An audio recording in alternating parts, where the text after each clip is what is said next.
Have you ever looked at a bank statement and thought, wait, why am I paying for that? Whether it's an old gym membership you never use, a streaming service you forgot about, or a surprise fee from your bank, those charges add up.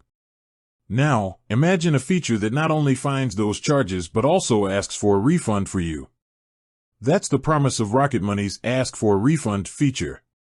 But the question is, does it actually work? Rocket Money is well known for helping people find and cancel unwanted subscriptions. It's a fantastic feature that saves users millions of dollars. But their refund tool is a little different. It's designed to help you recoup money from specific fees, most notably overdraft and late fees from your bank. Here's how it works. When the app detects a qualifying fee, it sends a notification. You tap Request a Refund, and Rocket Money provides a script you can use to call your bank or service provider directly. Now, this is where it gets interesting. The feature doesn't automatically get the refund for you, it empowers you with the tools and information to do it yourself. This is an important distinction. The success of the refund largely depends on your relationship with your bank and the bank's policies.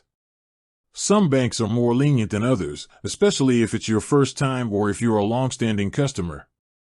So, while the feature is a great starting point, a lot of the heavy lifting is still on you. Rocket Money helps you identify the problem and gives you a solution, but it's not a magic button that instantly deposits money back into your account. So, does it work? Yes, but not in the way you might expect. It's a highly effective assistant that puts you in a position to succeed. It's a financial concierge, not a financial wizard. With that said, thanks for watching and until next time.